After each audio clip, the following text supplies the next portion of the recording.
ان میں کشف کرتے ہیں، دور بیٹھے ہوئے حالات کی خبر دیتے ہیں، اور اس طرح کی بے شمار کرامات اور اس کے حوالے سے عقائد جو مترتب ہوتے ہیں اس کو سامنے رکھ لیں۔ اوپر والی آیت کے حوالے سے تصرف کے مسئلے کو رکھ لیں، اس آیت کے حوالے سے علم اور کشف کو سامنے رکھ لیں۔ اس کے بعد آگے فرمایا وَهُوَ اللَّهُ لَا إِلَهَ إِلَّا هُوَ، اور وہ رب اللہ ہے، اس کے سوا کوئی معبود نہیں، یا پھر الا ہوا، لہ الحمد فی الاولی والآخرہ، دنیا اور آخرت میں ساری تعریف اسی کے لیے ہے، وَلَهُ الْحُكْمُ وَإِلَيْهِ تُرْجَعُونَ، اور اسی کا حکم ہے اور تم اسی کی طرف لوٹائے جاؤ گے۔ آپ فرمائیں قُلْ أَرَأَيْتُمْ إِنْ جَعَلَ اللَّهُ عَلَيْكُمُ اللَّيْلَ سَرْمَدًا إِلَى يَوْمِ الْقِيَامَةِ مَنْ إِلَٰهٌ غَيْرُ اللَّهِ يَأْتِيكُمْ بِضِيَاءٍ أَفَلَا تَسْمَعُونَ۔ آپ فرمائیں کہ تم بتاؤ کہ اگر اللہ ہمیشہ روز قیامت تک تم پر رات کی تاریکی کیے رہے، اگر اللہ یہ فیصلہ فرما دے کہ قیامت تک تم پر رات ہی رہے گی اور رات کی تاریکی رہے گی قیامت تک، من الہ غیر اللہ یاتیکم بضیاء، تو کون ہے اللہ کے سوا کوئی الہ جو اس تاریکی کو ختم کر کے دن لے آئے یا روشنی لے آئے؟ تو الہ کا مفہوم آپ سمجھ گئے نا، اس رات کی تاریکی کو ختم کر کے روشنی لانا۔ قل ارأیتم ان جعل اللہ علیکم النہار سرمدا الی یوم القیامہ من الہ غیر اللہ یاتیکم بلیل تسکنون فیہ افلا تبصرون۔ آپ فرما دیں کہ تم مجھے بتاؤ اگر اللہ ہمیشہ تم پر قیامت کے دن تک دن مقرر کر دے اور دن مسلط کر دے اور دن بنا دے، تو کون ہے اللہ کے سوا کوئی الہ جو اللہ کے اس فیصلے اور امر کے برعکس تمہیں رات لا کر دے اور تم اس میں آرام کر سکو؟ تو کیا نہیں دیکھتے؟ تو یہاں الہ کا آپ سمجھے۔ اب یہاں وہ دو سوال جو میں نے علم کے باب میں اور تصرف کے باب میں بیان کیے، جس پر عقائد انبیاء علیہ السلام کی نسبت اور بطور خاص حضور علیہ السلام کے تصرفات کی نسبت اور اولیاء کرام کی کرامات کی نسبت وضع ہوئے ہیں، ان کی اس تصور توحید کے بارے میں تطبیق کیا ہے، یہ اگر آپ نے تھوڑا تأمل کیا ہو جس پر میں نے زور دیا تھا تو جواب اس کے اندر ہے۔ اب میں وہ سمجھا دیتا ہوں وہ کیا ہے۔ ان دو آیت اوپر جتنا کچھ آ گیا، آگے جو اسلوب اللہ پاک نے اپنایا اس کو اگر سمجھ لیں تو شرک کی بھی سمجھ آ جائے اور وہ عقیدہ جو شرک نہ ہو اس کی بھی سمجھ آ جائے۔ اللہ رب العزت نے فرمایا کہ شرک کب واقع ہوتا ہے؟ شرک واقع ہوگا ایک ایسی قوت، ایک ایسی قدرت، ایک ایسا ملکہ اور ایک ایسی صفت اور ایک ایسا خاصہ جو اللہ کے لیے خاص ہو، جو اللہ کے لیے خاص ہو۔ وہ جس طرح اللہ کے لیے خاص ہے بغیر کسی کی محتاجی اور عطا کے، اسی شان میں عارضی طور پر، جزوی طور پر، کسی خاص وقت میں یا کسی خاص علاقے میں اس طرح کی شان جو اللہ کے لیے خاص ہے وہ کسی اور کے لیے ثابت کی جائے بالذات، ثابت کی جائے بالذات، بالعطا نہیں، تو وہ شرک ہو جائے گا۔ اور اگر اس ماہیت کی وہ شان نہ ہو جو اللہ کے لائق ہے، اور پھر وہ اللہ کے نائب ہونے کے حوالے سے، اور وہ شان جتنی اللہ نے چاہی اور بالعطا ثابت کی جائے تو وہ ہرگز شرک نہیں ہوگی۔ اب یہ جو امتیاز کیا میں نے، اس کو اس آیت کریمہ سے سمجھیں۔ افراط اور تفریط یہ ہوئی کہ جن لوگوں نے انبیاء و اولیاء کی وہ شانیں جو اللہ رب العزت کی بارگاہ سے انہیں معجزتاً اور کرامتاً عطا ہوتی ہیں، ان کے اس بات اور ان کے بارے میں اعتقاد رکھنے کو انہوں نے توحید اور شرک کے تصور کو غلط سمجھ کر ان کی طرف شرک منسوب کر دیا۔ اب اس آیت کریمہ کو دوبارہ پڑھیے۔ میں قل ارأیتم ان جعل اللہ علیکم اللیل سرمدا الی یوم القیامۃ من الہ غیر اللہ یاتیکم بضیاء، اگر اللہ کسی کو کوئی قدرت، کوئی طاقت، کوئی ملکہ عطا کرے اور جتنا عطا کرے اس کے مطابق وہ تصرف بروئے کار لائے تو یہ شرک نہیں ہوگا۔ شرک کیا ہوگا؟ فرمایا کہ بتاؤ کہ اگر اللہ الہ ہے، اور الہ ہونے کی شان یہ ہے کہ وہ رات کو قیامت تک نافذ کر دے، قیامت تک کے لیے رات بنا دے، یہ اللہ کا فیصلہ ہو، من الہ غیر اللہ، تو پھر کون ہے اللہ کے سوا کہ اللہ کا فیصلہ یہ ہو؟ اور وہ اللہ نے اب طاقت تو اس کے بدلنے کی کسی کو دی نہیں، چونکہ اس کا یہ فیصلہ ہو گیا کہ قیامت تک رات رہے گی۔ تو اب کون ہے؟ کوئی لاؤ تو صحیح میرے سامنے کہ میں نہ چاہوں کہ قیامت تک دن ہو اور کوئی میرے مقابلے میں دن پیدا کر سکے۔ یہ اعتقاد اگر کسی کی نسبت ہوگا تو وہ شرک ہوگا۔ اب جتنے معجزات اور کرامات اور تصرفات انبیاء اور اولیاء کی نسبت آپ جن کا عقیدہ رکھتے ہیں، ان میں کوئی عقیدہ اس ذیل میں داخل نہیں، وہ سارے نیابتاً ہیں، اللہ کے چاہنے سے، اللہ کے اذن سے اور اللہ کی عطا سے۔ وہ نہ بالذات ہیں، نہ وہ اس معنی میں حقیقتاً کلی ہے، نہ اس معنی میں حقیقتاً دائمی ہے، نہ علی الرغم ہے اللہ کی راہ کے خلاف، اور نہ اللہ کی عطا کے بغیر ہے، نہ اللہ کے ان کے بغیر ہے۔ وہ صرف قاعدہ یہ ہے کہ اللہ ان کے ہاتھوں، ان کی زبان، ان کے دیکھنے سے انہیں الہی جاری ہوتا ہے۔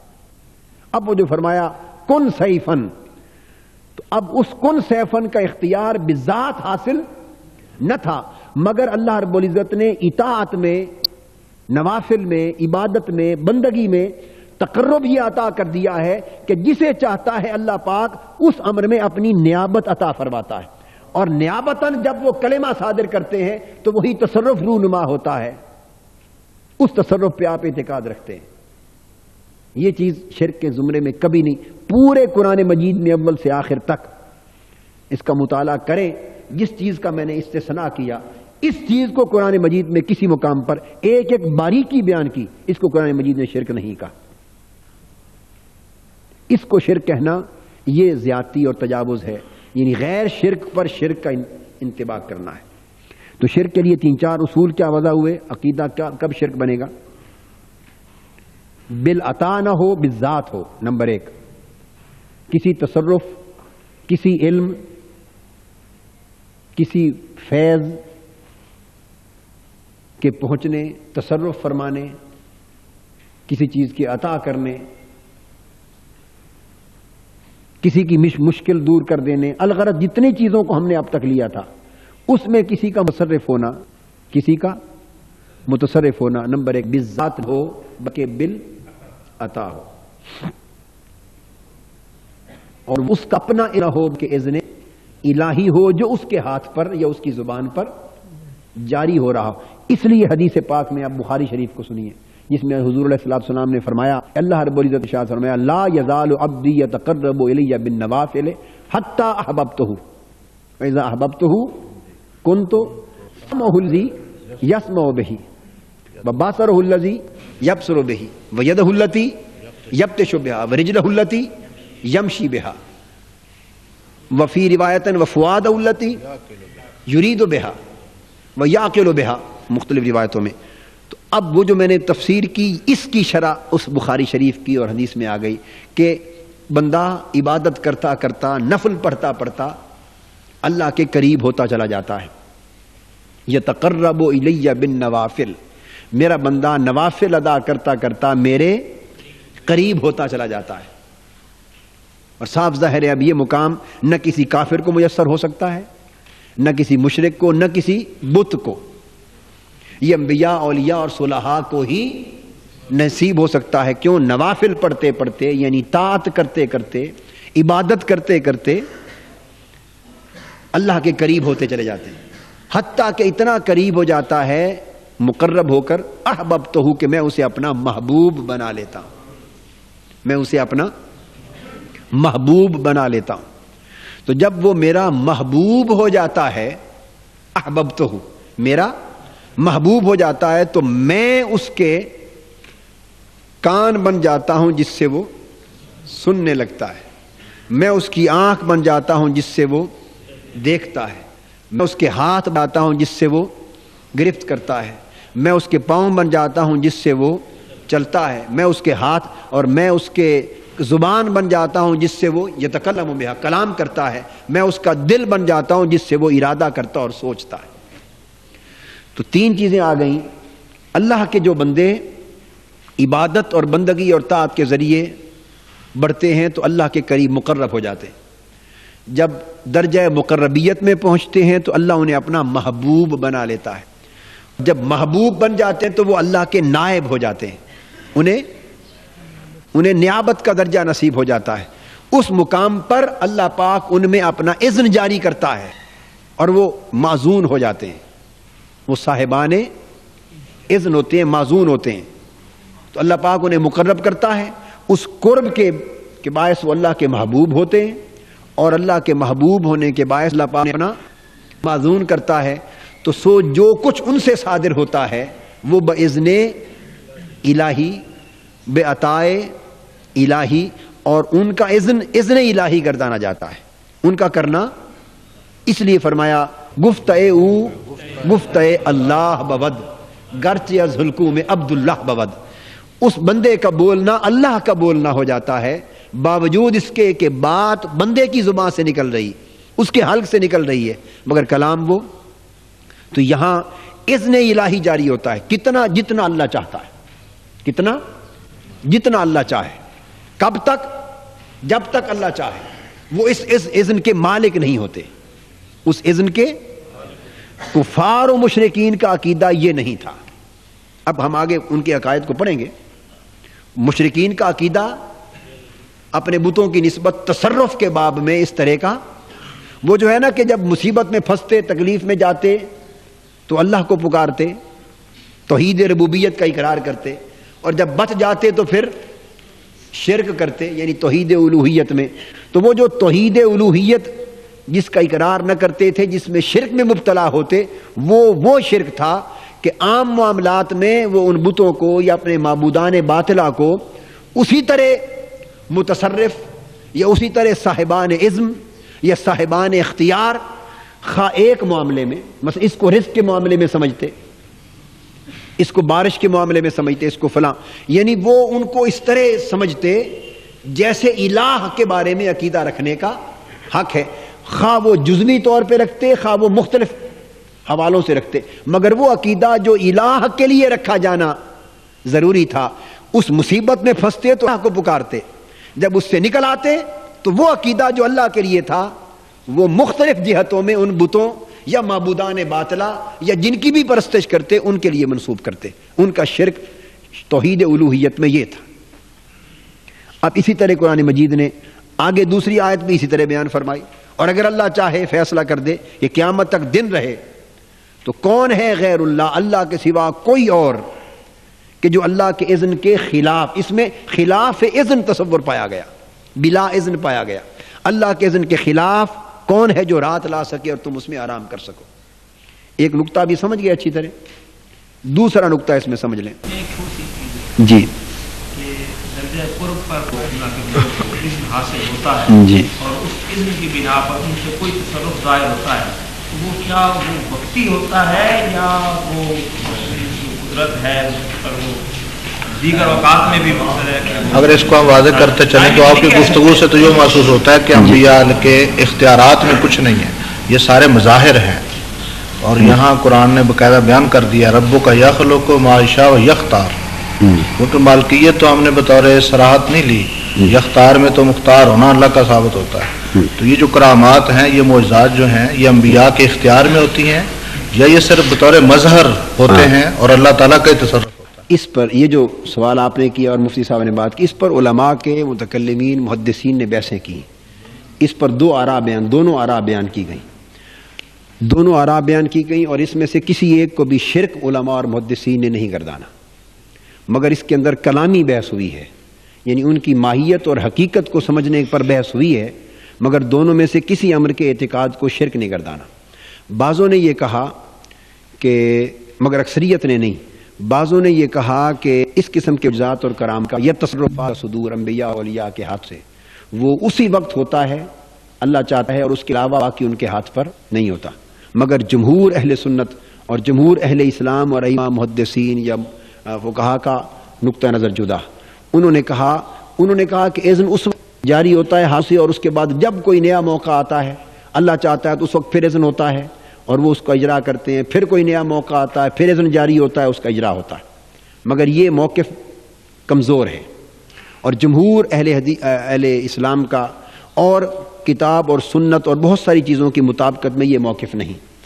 اس کے برعکس اب وہ آپ والی چیز سے متعلق ہو گئی، جو دوسرا موقف جو درست ہے، جو ہمارا عقیدہ ہے، اور اکثر ائمہ محدثین اور علماء نے اس کی تصریح کی، اور نصوص سے اور شواہد سے اور قرائن سے جس کی تائید ملتی ہے، وہ یہ کہ جب مقربیت، یہ جو یختار کا تھا، ایک سیکنڈ، یہ یختار اس میں اس کا یہ تھا فعل، چونکہ اس کا فاعل اللہ ہے تو اس میں فاعل حقیقی ہونے کی نسبت، جس کو ہم خود مختار کہتے ہیں، خود مختار شان اللہ کی ہے۔ یہاں یخلق ما یشاء و یختار، تو اس میں خود مختار ہونے اور خالق کے ہونے کا بیان۔ دوسرا موقف یہ کہ جب اللہ پاک کسی کو چن لیتا ہے، مقرب کر لیتا ہے، اور مقرب کر کے معزون کرتا ہے، اس کی مقربیت ہی اس کی معزونیت ہے، اس کی مقربیت ہی اس کی معزونیت ہے۔ سو تو جو اذن اس کی زبان پر جاری ہوتے ہیں وہ، اب دونوں چیزیں، وہ آپ اگر من قبل اللہ اس کو دیکھیں جو جاری ہوتے ہیں تو وہ قدرت الہیہ کا بطور معجزہ کے اس کے مظاہر ہوتے ہیں۔ اگر من قبل العبد دیکھیں کہ چونکہ اللہ پاک نے مقربیت کے درجے میں انہیں معزون کر لیا، تو معزون کر لیا تو اب چونکہ وہ صلاحیت ان میں جب تک اللہ چاہتا ہے وہ مستقلاً پیدا کر دی جاتی، یعنی مختلف مواقع پر آتی اور جاتی نہیں ہے۔ ہاں، جب تک مقرب ہے، جب تک چاہتا ہے، تو چونکہ معزونیت قائم کر دی جاتی ہے، سو اس معزونیت کی جو برکات ہیں اور اس معزونیت کے جو اثرات ہیں اور اس معزونیت سے جو آگے تصرفات رونما ہوتے ہیں وہ بھی ان کے وجود میں قائم رہتے ہیں۔ لہذا ان اثرات اور برکات اور تصرفات کے قائم رہنے کو دیکھیں، اس لیے اعتبار سے پھر مختار کہا جاتا ہے کہ اللہ پاک نے یہ ان کو اختیار دے دیا۔ اب مخلوق میں تصرف کرنے کا ان کو یہ اختیار مل جاتا ہے، مگر اپنی ذات میں وہ خود مختار نہیں ہوتے، بلکہ بے عطائے الہی مختار ہوتے ہیں، بے اذن الہی مختار ہوتے ہیں، مگر چونکہ مقرب ہونے کے باعث معزون بنا دیے جاتے ہیں۔ سو جب تک مقرب رہتے ہیں معزون رہتے ہیں، جب تک معزون رہتے ہیں مختار رہتے ہیں۔ اس لیے کہا جاتا ہے کہ جب جس وقت چاہیں جس امتی پر توجہ کریں، جس وقت چاہیں حال کو بدل دیں، جس وقت چاہیں جہاں تشریف لے جائیں، جس وقت چاہیں تصرف فرمائیں۔ اس کا مفہوم یہ ہوتا ہے کہ یہ ایک دائرہ اس کے مرتبہ نبوت اور مرتبہ ولایت کے مطابق اللہ پاک نے جو عطا کر دیا، اب اس دائرے میں وہ اپنے پورے تصرف کرنے میں مختار بنا دیے جاتے ہیں کہ جب جس وقت جس کے حق میں جتنا جس لیے چاہے وہ عطا کرتے ہیں۔ یہ چیز اس دائرے سے تجاوز نہیں کرتی۔ سر ایک لفظ ہے ڈیلیگیٹڈ پاور، اگر ڈیلیگیٹ کرتے ہیں پاور استعمال کرتے چلے، انگریزی کا لفظ انہوں نے بیان کیا، ڈیلیگیشن آف پاورز ہوتا ہے۔ ڈیلیگیشن آف پاورز میں یہ ہے کہ ایک کام کے لیے ایک پاورز دے دی گئی، اب اس پاورز کے استعمال میں ہر بار جب ضرورت پڑی اجازت نہیں لینا ہوتی کہ وہ اجازت ملی اور ختم ہو گئی، اگلے دن ضرورت پڑی پھر اجازت لی اور ختم ہو گئی۔ ڈیلیگیشن سٹینڈ کرتی ہے اس وقت تک جب تک وہ بندہ اس منصب پر فائز ہوتا ہے۔ اب ہر ایک کے شعبے ہیں، اب جب حضور علیہ الصلوۃ والسلام کی بات ہوگی تو حضور علیہ الصلوۃ والسلام کے لیے کائنات ارض و سما سارے حضور کی نبوت کے شعبہ جات میں سے ہیں، تو یہ ہر ایک کے درجات ہو گئے نا، کسی لیے کوئی شعبہ کسی کے لیے کوئی، مگر جب حضور علیہ الصلوۃ والسلام کی بات ہوگی تو وما ارسلناک الا رحمۃ لل، تو چونکہ تمام عوالم اور ساری کائناتوں کے لیے رحمت بنایا، تو چونکہ دائرہ ساری کائنات پر حاوی ہو گیا، اور ابد تک اور قیامت تک اور قیامت کے دن بھی اور قیامت سے قبل چونکہ دائرے سارے پھیل گئے نا، لہٰذا جہاں جہاں حضور علیہ الصلوۃ والسلام کے شعبہ جات وسعت ہوئی، اس مقام کے لیے حضور کی معزونیت ہوئی، جتنی رسالت ہوئی اس جگہ کے لیے معزونیت ہوئی، اور جہاں جہاں کے لیے اور جب تک کے لیے معزونیت ہوئی اس وقت کے لیے تصرفات کا اجرا بھی برقرار رہا۔ تو چونکہ وہ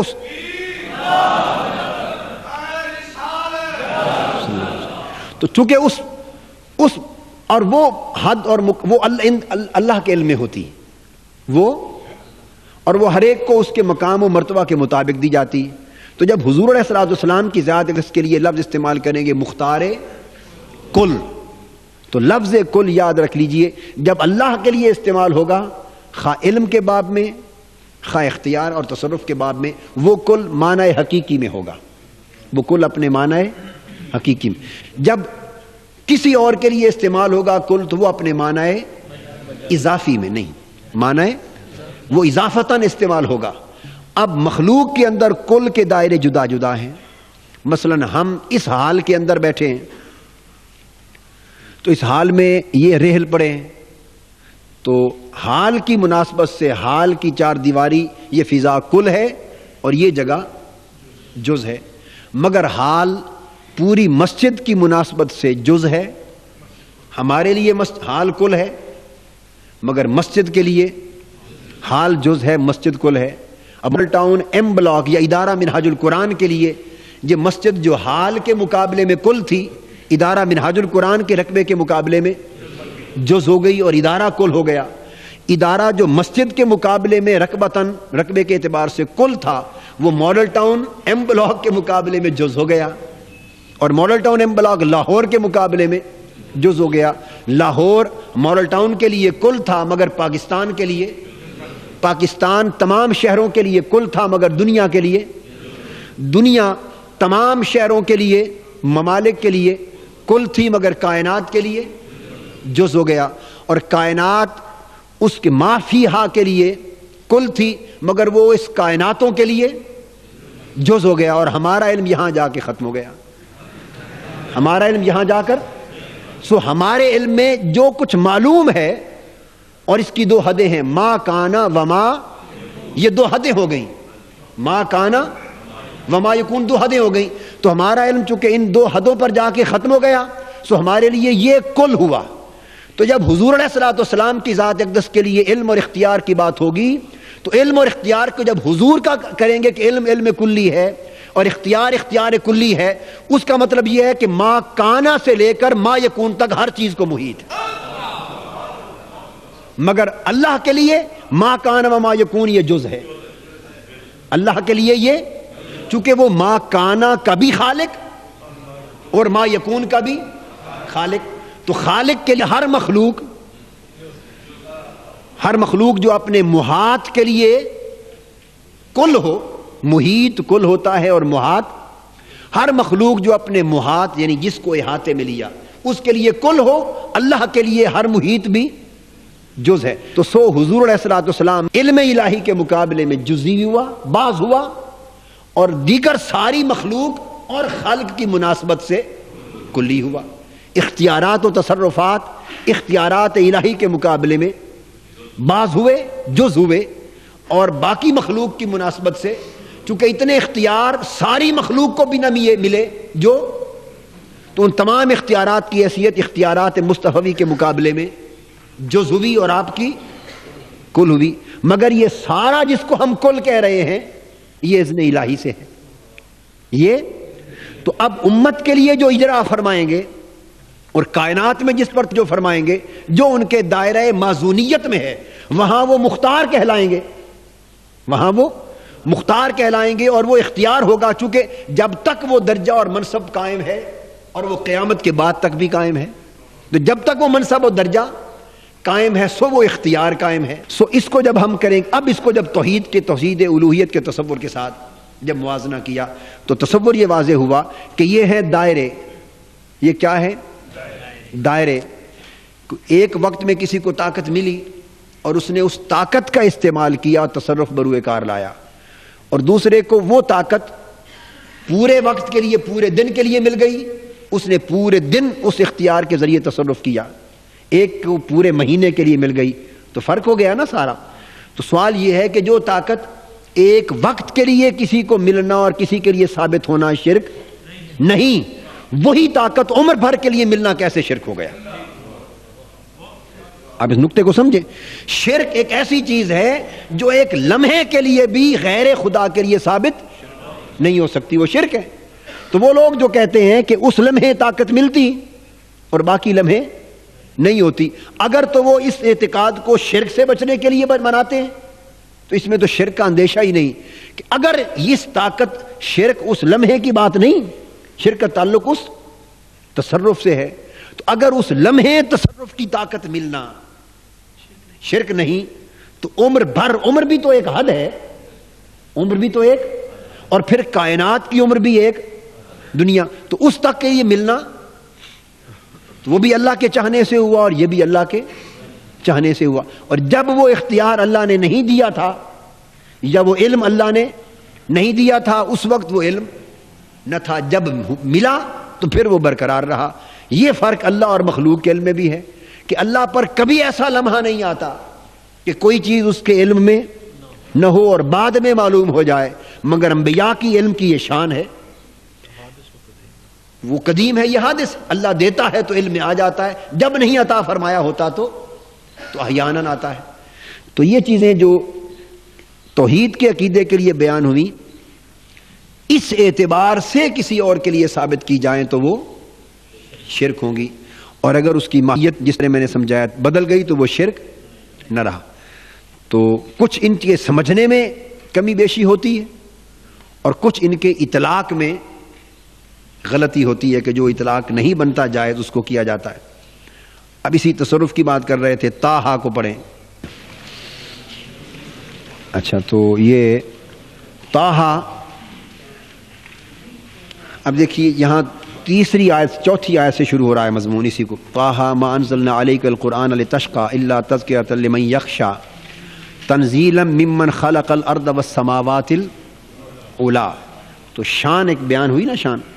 الرحمن علی العرش استوى لہ ما فی السماوات وما فی الارض وما بینہما وما تحت الثری وان تجہر بالقول فانہ یعلم السر واخفی اللہ لا الہ الا ہوا لہ الاسماء الحسنی.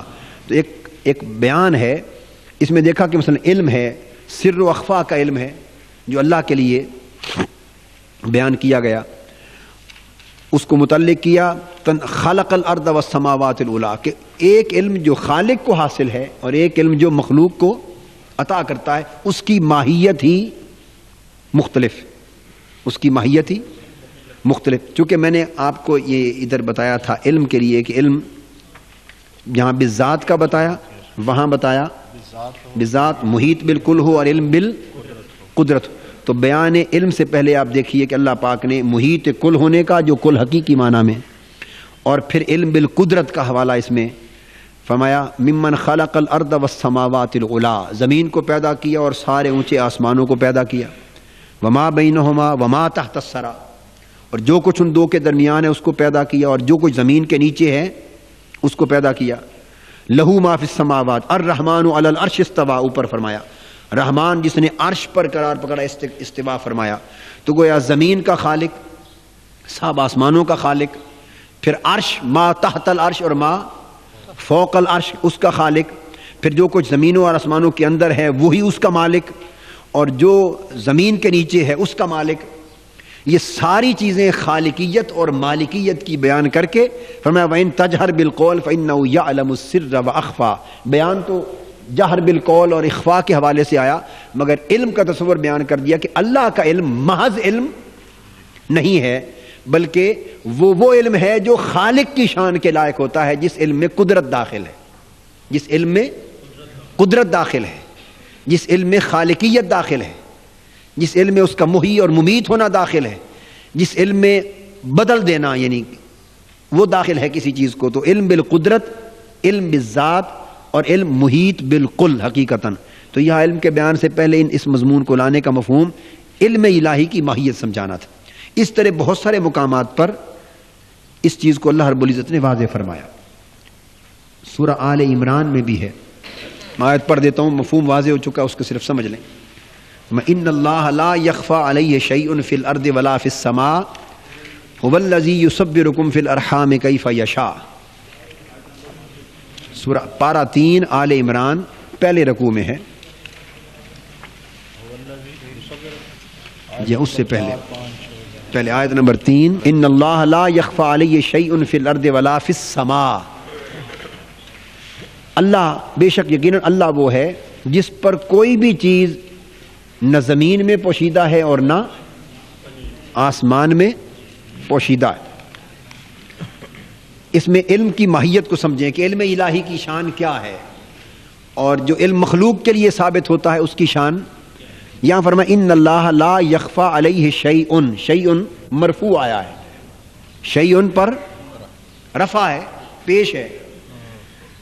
فائدہ اس کا یہ ہے کہ اللہ پاک وہ ذات ہے کہ اس پر کبھی بھی کوئی شے، یعنی کوئی شے شیئن ایسی ہو ہی نہیں سکتی کہ جو کبھی بھی اللہ پر مخفی ہو، خواہ وہ زمین میں ہے خواہ وہ.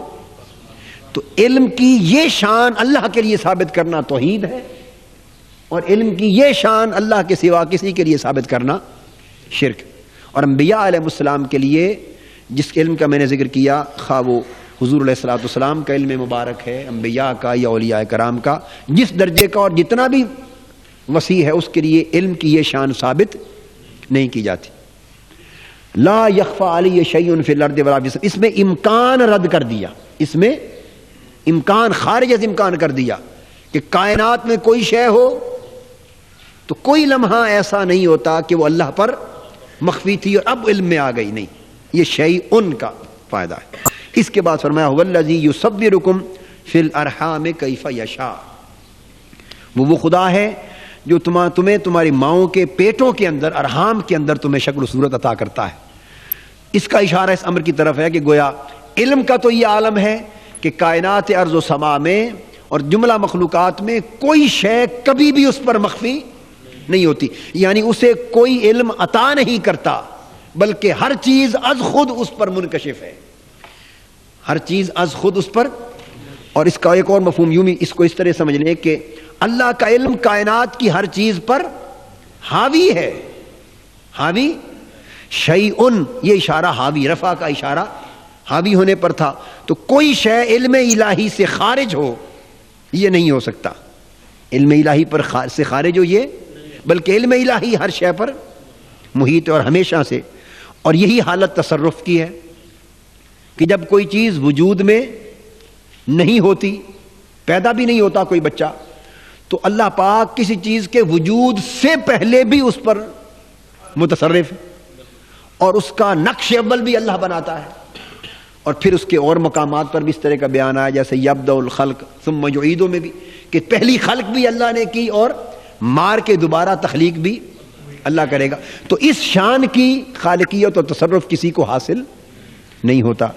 اور یہ کہ عدم سے وجود میں لانے والا اللہ ہے اور ماؤں کے پیٹ میں بھی صورت دینے والا اللہ ہے. یہاں دوسری چیز جو بیان کی گئی، ان تمام آیات کو سامنے رکھیں تو یہ تمام تصرفات ایسے ہیں کہ جن کو بطور عادت بیان کیا گیا ہے کہ اللہ تبارک و تعالیٰ کی توحید کی شان یہ ہے کہ یہ ساری چیزیں عادتاً ہمہ وقت اللہ کے اختیار اور تصرف میں ہیں. تو اللہ کا اختیار اور تصرف ہمہ وقت ایک نظام ہے، ہمہ وقت ایک نظام ہے.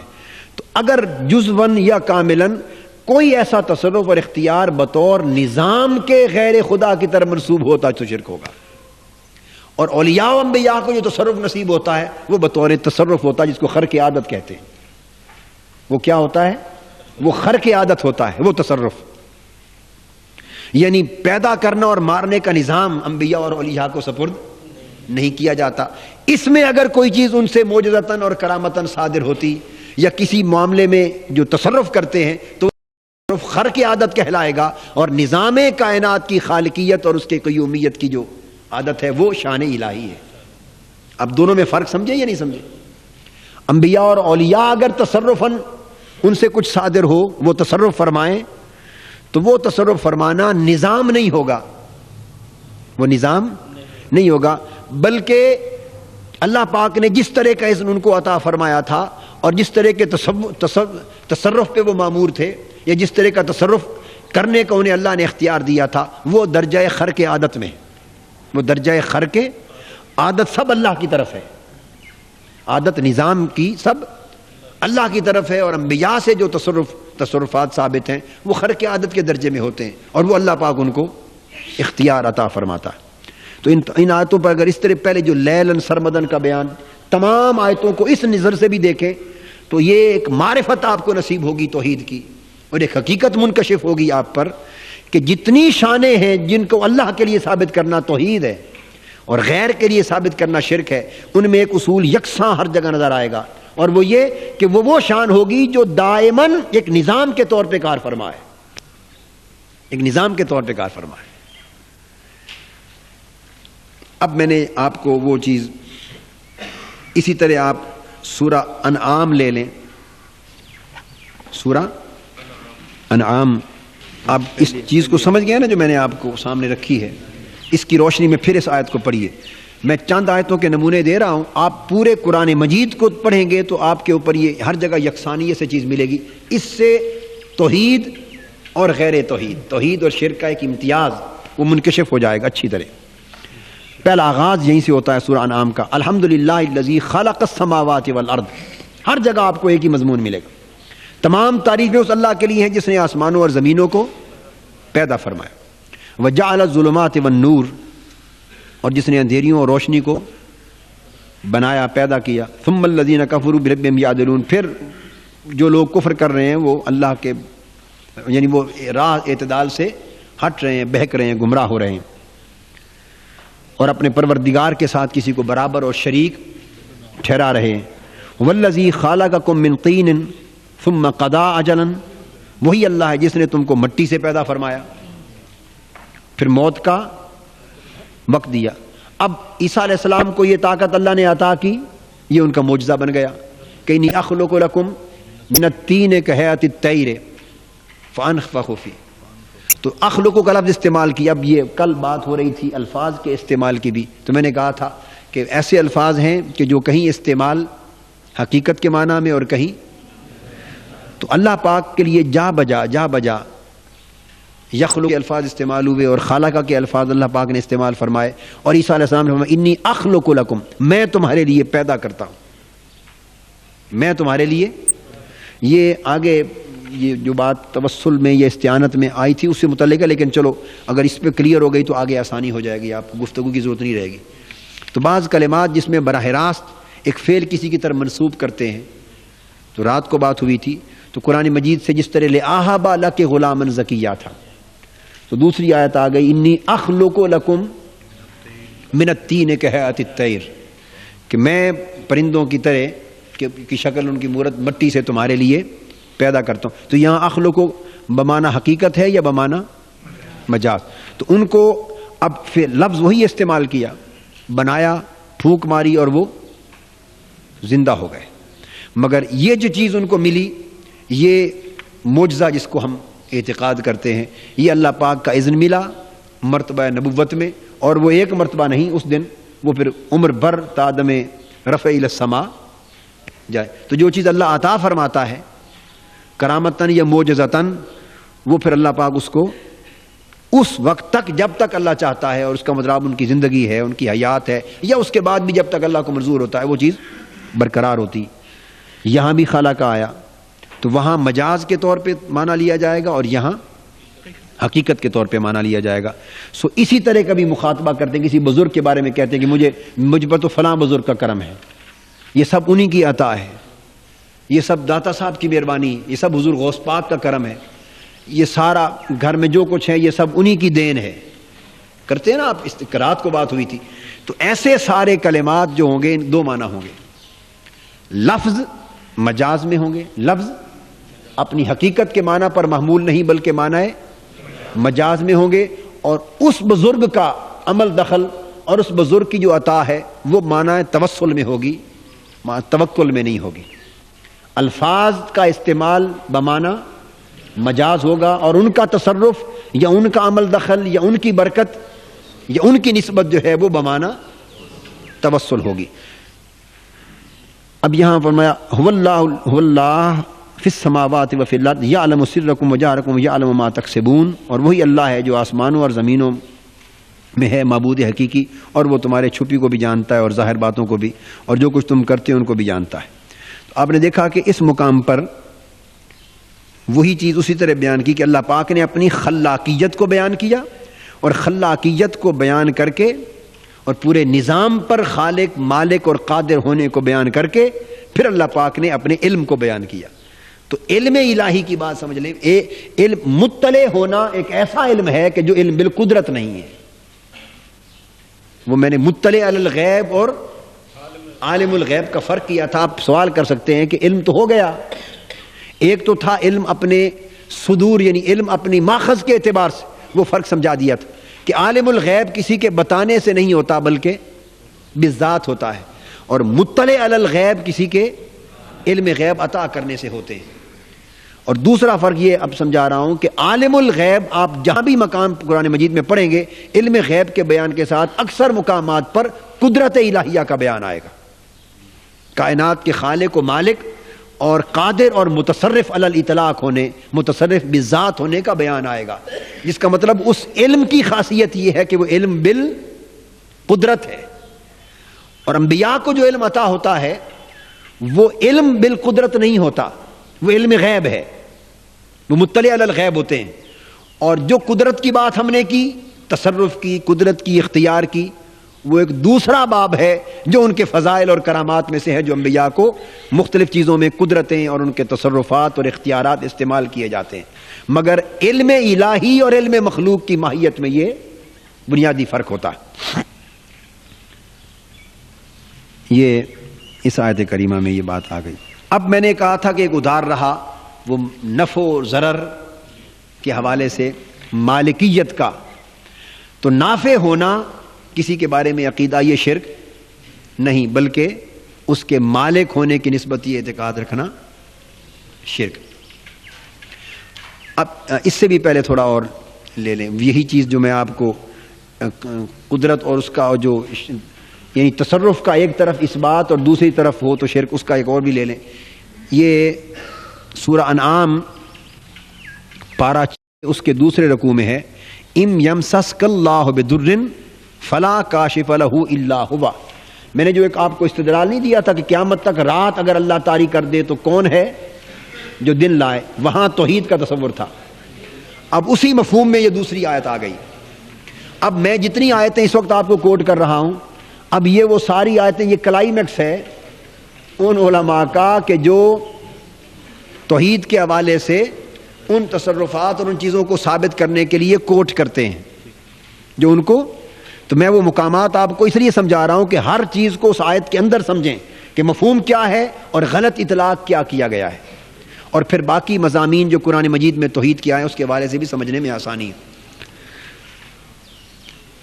میں نے آپ کو پیچھے کیا بتایا تھا کہ تصرف، جب معزونیت کی بات سمجھائی، اس وقت شرک ہوتا ہے اعتقاد تصرف کا کہ جس طرح کا تصرف توحید الہی ہے، جس طرح کا تصرف، یعنی نقطہ سمجھ لیں، تصرف کی جو شان اور جو ماہیت قرآن مجید نے اللہ کے لیے ثابت کی، اس طرح کی شان اور ماہیت خواہ کتنے وقت کے لیے کسی غیر کے لیے ثابت کریں گے، اس کو شرک کہیں گے۔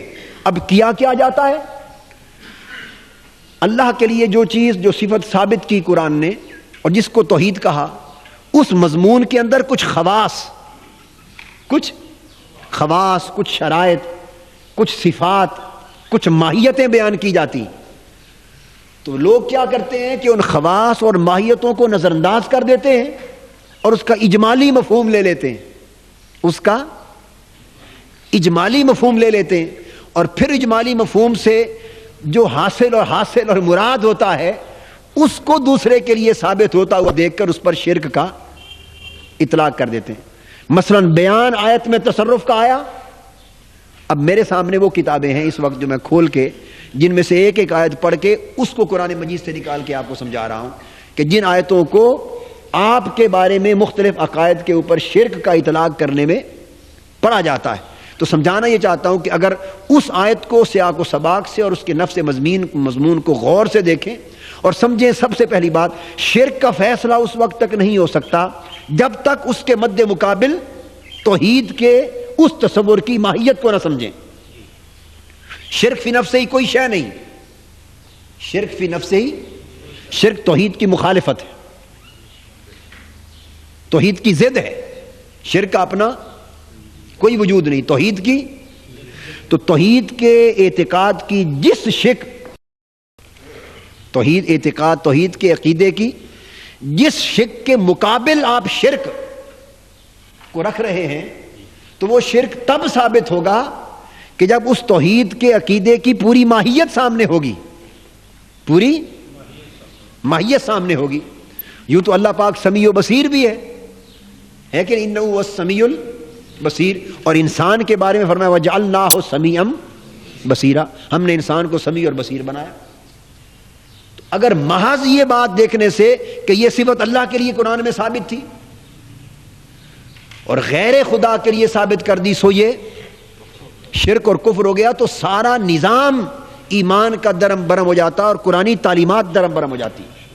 سو دیکھنا یہ ہوگا کہ انہو هو السمیع البصیر کس معنی میں ہے، اور وجعلناہ سمیعا بصیرا انسان کا سمیع و بصیر ہونا کس معنی میں ہے.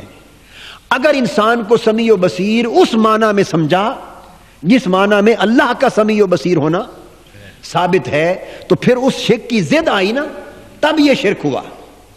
اور اگر اس معنی میں نہ سمجھا بلکہ اس معنی میں سمجھا کہ جس معنی میں اللہ بندوں کو وہ صفت اور وہ حال عطا فرماتا ہے، پھر وہ شرک نہیں ہوگا. اللہ پاک نے فرمایا، بار بار فرمایا ان اللہ علی کل شیء شہید، اللہ پاک ہر چیز پر شہید ہے. تو شہید ہونا اس نے اپنی صفت بیان فرمائی. اور نبی صلی اللہ علیہ وسلم کے لیے فرمایا وَيَكُونَ الرَّسُولُ عَلَيْكُمْ شَهِيدًا. اب اس سے تو قرآن پھر معاذ اللہ شرک ثابت کر رہا ہے نہیں. تو فرق کیا ہوگا؟ فرق اس نقطے کو سمجھنے جس میں بار بار دہرا رہا ہوں کہ شرک توحید کی ایک شک کی ضد ہے، توحید کی ایک شک کی ضد ہے، از خود کوئی شے نہیں. تو شرک ثابت کرنے کے لیے سب سے پہلے ضروری ہوگا کہ آپ جس کو شرک کہہ رہے ہیں یہ توحید کے کس اعتقاد یا اللہ کی کس شان کی ضد ہے جس کی وجہ سے یہ غیر کے لیے ثابت کرنا شرک ہوا. تو پہلے وہ معلوم کرے کہ اللہ کے لیے کیا ثابت ہے. میری بات آپ سمجھ رہے ہیں؟ پہلے یہ معلوم کریں کہ اللہ کے لیے اس باب میں کیا ثابت. جب وہ متعین ہو جائے کیا ثابت ہے اور کس طرح ثابت ہے، وہ چیز اس طرح غیر کے لیے ثابت ہو گئی تو شرک ہوا. یہ بنے گی ضد. اس لیے اللہ جل مجدہ نے فرمایا لا تجعلوا للہ اندادا، اللہ کے لیے ند نہ بناؤ. شرک سے منع کرتے ہوئے فرمایا اللہ کے لیے ند نہ بناؤ. ند ضد کو کہتے ہیں. ند کسے کہتے ہیں؟ ضد کو، مماثل کو، برابر کو. ضد کی وجہ سے مماثل اور برابر ہوتا ہے. مطلب کیا ہوا کہ جو چیز اللہ کے لیے جس طرح ثابت ہے وہ چیز غیر کے لیے اس طرح ثابت نہ کرو، وہ ند ہو جائے گا. یہ شرک کی بنیاد ہے. تو میں نے آپ کو جس طرح عرض کیا تھا کہ اللہ پاک نے فرمایا کہ میں اگر قیامت تک رات کا فیصلہ کر دوں تو کون ہے غیر پھر میرے سوا کہ کوئی دن لا سکے. تو اس میں ضد کا مفہوم ہے یا نہیں؟ چونکہ ضد ہے اس لیے بلا اذن کی میں نے شرط لگائی. تو بلا اذن تصرف شرک ہوگا، اور جہاں کسی تصرف کے لیے اذن ثابت ہو جائے گا، اختیار ثابت ہو جائے گا تو وہ شرک نہیں ہوگا. اب اسی کی نظیر دے رہا ہوں یہ دوسری آیت کریمہ. اب اس کو غور سے پڑھیے. فرمایا وَإِن يَمْسَ، یہ اس لیے دے رہا ہوں کہ ایک جگہ سے نہ ذہن میں آئے کہ ایک ہی جگہ سے یہ چیز ثابت ہو گئی اور یہ قاعدہ کلیہ نہیں ہے. نہیں، جہاں سے بھی آپ پڑھیں گے آپ کو یہی اصول ملے گا. فرمایا وَإِن يَمْسَسْكَ اللَّهُ بِضُرٍّ فَلَا كَاشِفَ لَهُ إِلَّا هُوَ. یہ توحید ہے اور اس کا عکس اور ضد شرک ہے. فرمایا اگر اللہ آپ کو کوئی تکلیف پہنچائے تو اس کے سوا، اس تکلیف کو اس کے سوا، یعنی وہ تکلیف پہنچانا چاہے اور کوئی اور بھی اس دنیا میں ہو کہ اللہ تکلیف دینا چاہے اور وہ اس تکلیف کو رفع کر دے، تو گویا اس نے رفع کرنے کی طاقت بلا اذن لی نا اپنے اندر، بلا اختیار اللہ کی عطا کے ہوا نا. اس صفت کا ثابت کرنا وہ شرک ہو جائے گا. اس لیے ہم نے کہا اللہ ہوا، تو یہ شان صرف اللہ کی ہے. وہیں یمسس کا بخیر، اور اگر وہ آپ کو کوئی بھلائی پہنچائے فہو علی کل شیء قدیر، تو وہ ہر چیز پر قادر ہے. تو میں نے آپ کو کیا عرض کیا تھا کہ نفع و ضرر پر اللہ کو مالک کو قادر ماننا یہ توحید ہے، اور نفع و ضرر پر اللہ کے سوا کسی کو مالک کو قادر ماننا جس طرح اللہ، یہ شرک ہے. اور کسی کا عقیدہ حضور علیہ الصلوۃ والسلام کی ذات پاک کی نسبت یا انبیاء اور اولیاء کرام کی نسبت ایسا نہیں ہے کہ وہ نفع و ضرر پر مالک کو قادر مانے حضور علیہ السلام کی ذات اقدس یا مخلوق میں سے کسی بھی بلند رتبہ بزرگ کو. وہ جب مانتے ہیں تو وہ نفع پہنچانے. اب آپ میں کتابوں کی عبارتیں نہیں پڑھ رہا، میرے سامنے میں انہی مقامات کو ڈیل کر رہا ہوں. وہ کیا کیا؟ اوپر یہ آیت لکھ دی یہ مولانا حسین علی وہاں بچنا والے کی کتاب ہے، مولانا عبد الوہاب نجدی کی کتاب ہے، شاہ اسماعیل دہلوی کی تقویۃ العلم، یہ سب کتابیں سامنے. کیا آیت کو لکھ دیا اور آیت لکھ کر اس کے بعد نیچے اس میں کر دیا، دیکھا نفع نقصان پہنچانے والے کا اعتقاد رکھا تو کافر مشرک. قرآن نے بیان کر دی، قرآن نے کر دیا جو کسی کے بارے میں یہ عقیدہ رکھے گا وہ نفع پہنچاتا ہے یا نقصان پہنچاتا. پھر اگلے 2 جملوں میں اور شرح کر دی کہ جو کسی کے بارے میں نفع اور نقصان پہنچنے کا عقیدہ رکھے وہ مشرک ہو گیا. اب کتنا ایک جملہ تھا درمیان میں، اس کو ہٹایا تو سارا نظام درم برم کر دی، تو مسلمانوں کو مشرک بنا دیا صرف اس ماہیت کو سمجھے بغیر. تو اللہ پاک نے دونوں جگہ پر ضرر کے بیان میں اور خیر دونوں کے بیان میں اسلوب ایک رکھا. یہ اسلوب ہر جگہ کیوں برقرار رکھا اگر یہ خاصہ عقیدہ توحید نہ تھا؟ فرمایا پھر دیکھیے جب در کی بات کی، نقصان کی، فرمایا ان یمسسک اللہ بدر فلا کاشف لہ. تو یہاں قدرت اور مالکیت کی بات آئی کہ نہیں، کہ اگر اللہ تمہیں کوئی تکلیف پہنچانا چاہے تو ہے کوئی اس کے مقابلے میں اس کے سوا جو اس کو دور کر سکے؟ تو یہاں بھی اس ضرر پہنچانے کی قدرت کا مالک ہونا بیان ہوا، صرف ضرر پہنچانا بیان نہ ہوا. مطلب اس کا یہ ہے کہ جتنے دنیا میں ضرر پہنچانے والے ہیں ان کا ضرر پہنچانا حق ہے، ان سے تمہیں ضرر پہنچتا ہے، مگر اللہ تبارک و تعالیٰ اگر ضرر کو روک لے تو کوئی ضرر پہنچا نہیں سکتا، اور اگر اللہ کسی کو ضرر پہنچا دے تو جتنے نفع پہنچانے والے ہیں وہ مل کر بھی نفع پہنچا نہیں سکتے. یہ ہے توحید، اور اس کے برعکس کوئی عقیدہ حضور علیہ السلام کی ذات اقدس کے بارے میں نہیں ہے کہ اگر اللہ کسی کو روک دے نفع تو یہ عقیدہ ہے کسی کا کہ حضور علیہ السلام علی الرغم اللہ کے روکنے پر پھر وہ نفع پہنچائیں. یہ تصور ہوگا تو ضد ہوگی، اس کے اس بات سے شرک ہوگا. اور فرمایا وَإِن يَمْسَسْكَ بِخَيْرٍ فَهُوَ عَلَى كُلِّ شَيْءٍ قَدِيرٌ.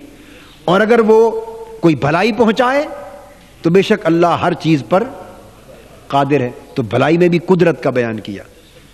اب یہ میں نے آیتوں سے ثابت کیا کہ اس سے قادر اور مالک ہونا مراد ہے. ان آیتوں کو پہلے لیا کہ جن آیتوں میں لفظ مالک استعمال نہیں ہوا تھا مگر مراد اس سے نفع و ضرر کا مالک ہونا ہے. اب قرآن مجید سے اس کی تصریح لیتے ہیں. 6 پارہ سورہ مائدہ آیت نمبر 76.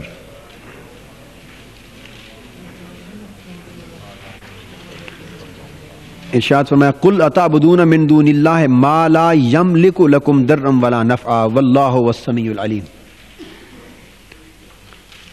اب کیا تم اس اللہ کے سوا ایسوں کو پوچھتے ہو اور عبادت کرتے ہو جو تمہارے کسی نقصان کے نہ مالک ہیں اور نہ تمہارے نفع کے مالک. اب پہلی آیتوں سے ہم نے وہ چیز لی تھی، اس میں آیت کا جو اسلوب تھا، آیت کا جو بیان تھا، جو اس کا سیاق و سباق تھا اور نفس مضمون تھا، الفاظ تھے، اس کے مفہوم سے ہم نے اخذ کر لیا تھا. اب ہم اس کی تصریح صراحت لے رہے ہیں. تو یہ بہت ساری یہ ذہن میں رکھ لیں کہ جتنا مغالطہ پیدا ہوتا ہے وہ یہ کہ تمام جگہ آیتیں یہ لی جاتی ہیں جن سے مراد مالک کے نفع و ضرر ہونے کی نفی ہوتی ہے، اور اس کے بعد آگے کر دی کوئی کسی کو نفع نہیں پہنچا سکتا اور کوئی کسی کو، مراد یہ لے کے آگے خلط ملط ہو جاتی ہے بات. یہاں آ کر میں تو مالک ہی کہوں گا کہ ہیں مالک کے حبیب، پھر کیا بنا اس کا؟ یہ الفاظ سارے میں نے عرض کیا، یہ اشعار میں یا کلام میں مفہوم اس کا مجاز ہوتا ہے. قرآن کی نفی نہیں، یہ جب ہم استعمال کرتے ہیں نفی نہیں ہے. میں تو مالک ہی کہوں گا کہ وہ ہیں مالک کے حبیب. جب یہ کہا جائے گا تو اس مالک کا جو لفظ کا استعمال ہے وہ چونکہ وہ اختیار جو عطا کر رکھا ہے پوری دنیا میں ہمارے لیے، ہمیں تو جو چاہتے ہیں عطا کرتے ہیں نا. قاسم جو ہوئے تو تل ملک منتشا، عطا کرتے ہیں ملک جس کو، تو اس معنی میں وہ مالک لیا جاتا ہے مگر وہ معنی حقیقی نہیں ہوتا. ملک عطا کرتے ہیں، تقسیم. جی ہاں کہ ہیں مالک کے. اور آگے دیکھیے کہ ہیں مالک کے حبیب. دلیل بھی واضح کر دی ہے کہ ہیں مالک کے حبیب، ہیں مالک کے مالک نہیں ہیں، مالک کے حبیب ہیں. تو جب مالک کے حبیب ہیں تو میں مالک ہی کہوں گا. مانا یہ بیان شان کی ہے, اعتقاد نہیں. استدلال تو آپ کے اپنے اپنے جگہ پر, لیکن قرآن کہتا ہے لا یملک لکم ضرا ولا, تو وہ اس میں نفی نہیں. آیت کی تو قرآن نفی کر رہا ہے, آپ کے استدلال کو دیکھیں گے, آیت کو دیکھیں. اب میں بتا دیتا ہوں آپ کو, ایک سیکنڈ. ان کا یہ ہے مفتی صاحب کا کہ قرآن کا کلمہ یہ ہے تو اس میں استدلال کر کے آپ تحفظ دیں. اس کا جواب بالکل وہ جو میں پہلے دے چکا ہوں. اللہ پاک نے فرمایا الا لہ الخلق ولہ الامر, پیدا کرنا صرف اللہ کے لیے ہے. اور عیسیٰ علیہ السلام نے فرمایا انی اخلق لکم کہیات من الطین کہیات الطیر, میں پیدا کرتا ہوں. تو وہی لفظ خلق اللہ کے لیے, وہی لفظ خلق ادھر, مگر جواب ہم دے چکے ہیں کہ یہاں مراد مجاز ہے. تو جس طرح قرآن مجید نے خالق کے لیے عیسیٰ علیہ السلام کے لیے استعمال کیا, اسی معنی میں مالک. اس طرح کل واہب کا بھی جو بیان کیا تو اس کا مفہوم بھی یہی, لآہب لک غلاما زکیہ. تو قرآن مجید میں ہے حضرت زکریا علیہ السلام, وہ عرض کرتے ہیں تو حبلی من لدن کا, تو یہ شان اللہ کی ہے کہ اللہ تعالیٰ تو عطا کر, اللہ دینے والا ہے.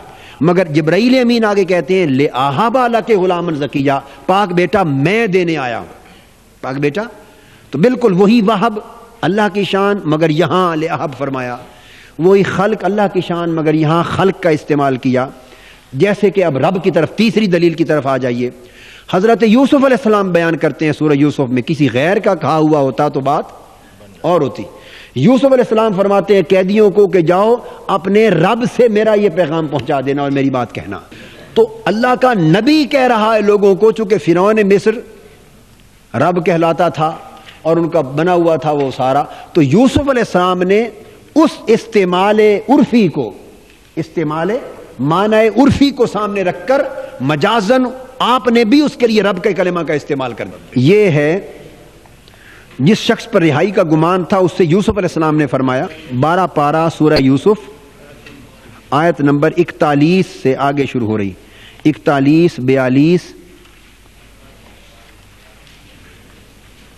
اب سنیے 41 میں ہے, یوسف علیہ السلام نے فرمایا یا صاحب السجن اما احدما فیسقی ربہ خمرا.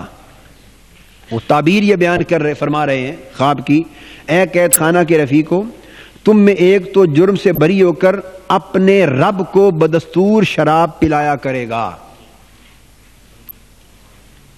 تو وہ جو معنی عرفی تھا اور جس کا استعمال عرف عام میں معاشرے میں ہوتا تھا, اسی کو جب یوسف علیہ السلام نے استعمال کیا. لوگ استعمال جس بھی مفہوم میں کرتے ہوں, مگر اللہ کے پیغمبر کو حق نہیں کہ ایک لفظ کا استعمال غیر خدا کے لیے ناجائز ہو اور وہ معنی عرفی میں بھی کرے تا وقت کہ شریعت میں اس کی اجازت نہ ہو.